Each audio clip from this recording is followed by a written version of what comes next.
Qu'est-ce que j'ai pensé de Scream 7? C'était de la merde.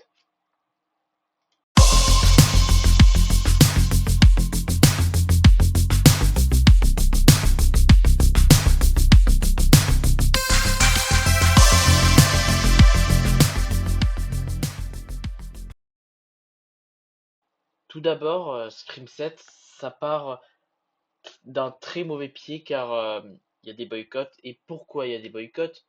Car beaucoup de polémiques ont circulé sur ce septième film. Septième et dernier, j'espère, c'est la fin de cette saga, hein, c'est la dégringolade. La polémique, c'est simple.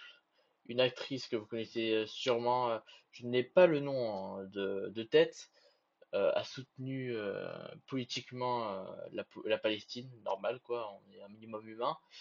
Et suite à, cette dénonciation, elle s'est fait virer du casting. S'est fait virer du casting car on sait les producteurs, les distributeurs sont Paramount Plus et on sait parfaitement par qui sont dirigés, par qui est dirigé Paramount et qui est le PDG de Paramount. Donc ça n'a pas fait trop plaisir. Elle s'est fait virer et ça a suivi avec plein d'enchaînements de personnes qui n'ont pas voulu suivre le projet, une sorte de soutien, de boycott. Donc le film a vu son scénario changer. Alors maintenant, on va partir sur la partie scénario. Il n'y a pas de scénario. Je vais pas vous mentir, c'est très très mauvais. Je vais argumenter, mais pour commencer, je vais dire les points positifs, sans spoil. Alors cette première partie, il n'y aura pas de spoil. Je vous dirai à quel moment je vais commencer à spoil. Mais pour la partie positive, il n'y aura pas de spoil. Pour les points positifs, ils sont très peu, mais il y en a. On va dire, je vais pas vous mentir, ce film fait peur à plusieurs moments. Il y a toujours le truc du film d'horreur qui fait peur et ça fonctionne avec des idées de mise en scène, des visuels. Je vais pas vous spoiler pour le moment, mais on joue avec le son, avec l'angle de caméra. Il y a beaucoup de choses plus ou moins intelligentes qui ont été faites pour faire peur aux spectateurs et ça a fonctionné parce que même moi qui n'ai pas du tout aimé le film et qui ai pris qui rigolait sur le film parce qu'il est très mauvais. Au début, je vais admettre, hein, j'ai eu peur. Voilà, les seules qualités, ce serait ça. Peut-être le casting. Le casting qui est majoritairement bon. Il y a l'acting, il est correct, même si je vais revenir dessus. Il y a des points négatifs qui sont pas du tout à négliger, hein. Les dialogues sont extrêmement mauvais, hein, mais on y repassera après. Le casting est bon, ils font leur boulot correctement. Tu t'y crois à moitié, hein, parce que voilà, il fallait qu'ils aient des dialogues ultra nuls. Mais voilà, sur ça, l'acting, il est plus ou moins cool, même si je trouve qu'il y a une petite lacune sur certains actrices et acteurs. Alors maintenant, tellement qu'on a fait la partie positive, avant de continuer, je vous recommande pas forcément d'aller regarder ce film. Je vous ai dit des trucs positifs, mais globalement, si vous n'allez pas prendre un plaisir fou, même si ça reste un scream, un film d'horreur, il y a l'espèce de plaisir d'avoir un peu peur, mais après il y a le scénario et les incohérences avec qui viennent et qui fait que le film commence à dégoûter et tu commences à prendre le film à la rigolade et ne plus prendre ce film au sérieux. La licence, de toute façon, est complètement détruite, hein. C'est depuis le 5 où ça commence à dégringoler, donc faut s'y attendre. Alors maintenant, partie spoil. Vous n'avez pas vu le film, partez, car c'est mieux que moi j'explique avec du spoil pour justifier pourquoi je trouve le film mauvais. Tout l'a trouvé mauvais, hein, on va pas se mentir. Alors pourquoi ce film est mauvais? Le nombre d'incohérences colossales qu'il y a dans ce film. J'en rigolais. Les incohérences, une toutes les 10 minutes. Je vais pas vous mentir. Alors, peut-être j'abuse un peu, mais il y a énormément d'incohérences et beaucoup trop d'incohérences. J'ai regardé les autres films après, dans le week-end. Non, il n'y a pas autant d'incohérences ou très peu. Et là, c'était très très abusé. Facilité scénaristique, trop souvent utilisé. Et, des choses que même nous, spectateurs moyens, on voit facilement. Bah, pour commencer, je vais vous dire toutes les incohérences que j'ai reconnues. Moi, ça commence dès les 10 premières minutes, soit 10 premières minutes, 20, on va pas chipoter, hein, mais sur les minutes, mais en gros, le Scream, le Ghostface, brûle la maison avec de l'essence. Par passage, il y a une personne qui se fait aussi brûler. Et bah, le Ghostface, plein de tissus sur lui, hein. Le tissu, c'est peut-être le matériau, le, la matière qui s'enflamme le plus rapidement, qui fait partie des matériaux, des, euh, des matières les plus inflammables. Il est bien, avec beaucoup de tissu, hein. Il passe à côté de la fumée, du feu. Alors ça, je chipote beaucoup. Mais comment ça se fait qu'il ne brûle pas une seule fois alors que littéralement il est à côté du corps qui s'est enflammé par l'essence, hein. Mais sa première petite incohérence, que peut-être pas tout le monde va dire, oh, tout le monde va me dire, ah tu chipotes, tu chipotes. Non, je ne chipote pas, c'est le film, c'est beaucoup d'incohérences, hein. Donc ça commence déjà, hein. Euh, Moi, les gens, ils ont dit aussi qu'il y avait une incohérence que le mannequin, bon, faut voir le film, hein, mais en fait, il y a un espèce de mannequin Scream. On croit que c'est un faux et en vrai, c'est un vrai. Ils vont vérifier, mais ils vont voir que c'est un truc robotique. C'est pas une incohérence pour moi, c'est juste que le mec a sa tête en dessous du truc de la tête robotique. Donc ça, c'est simple.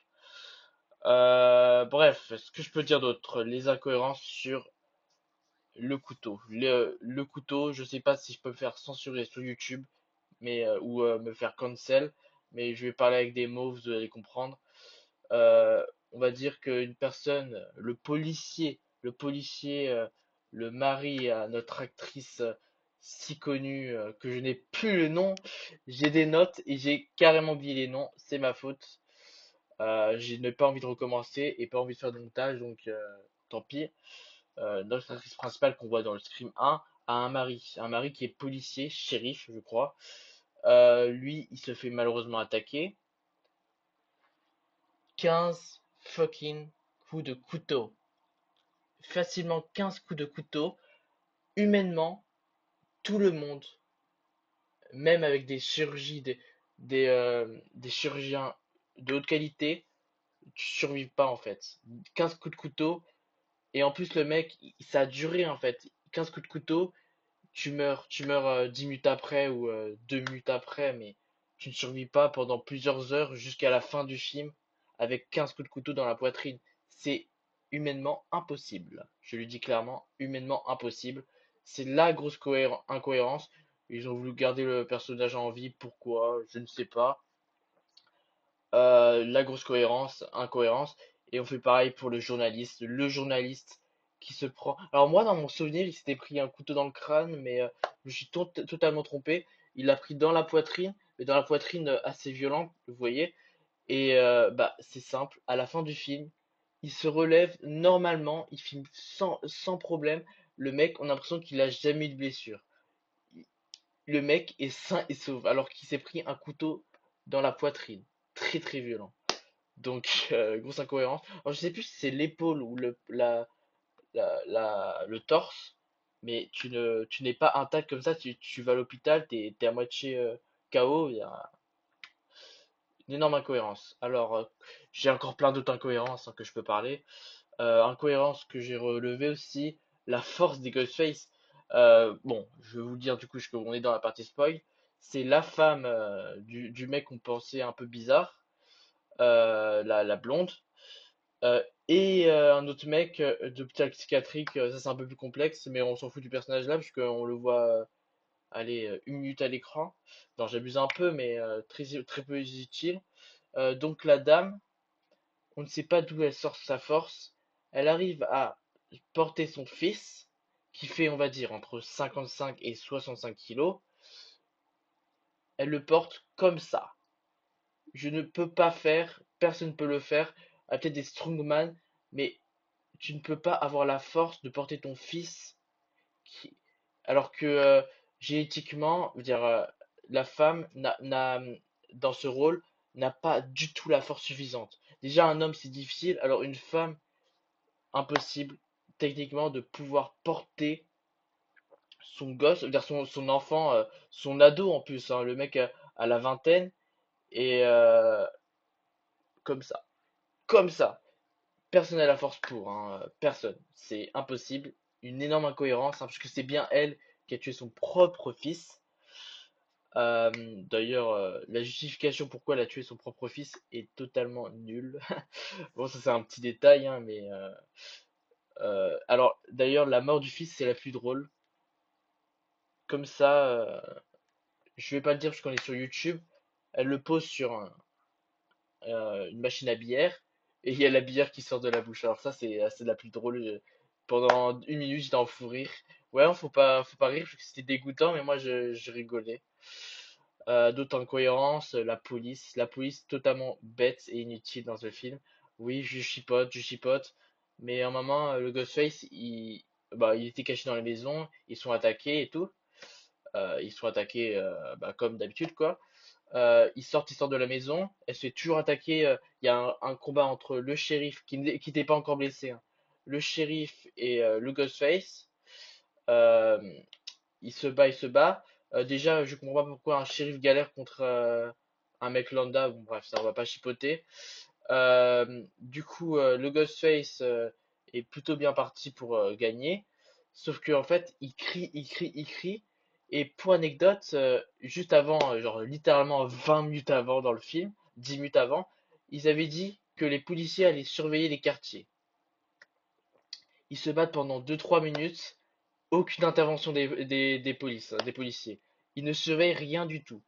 Énorme incohérence, alors ça personne n'a relevé, mais c'est une énorme incohérence, je trouve, parce que tu surveilles, mais tu laisses le combat faire, quoi. Et c'était pas. Et même avant, et elle criait aussi la fille au début.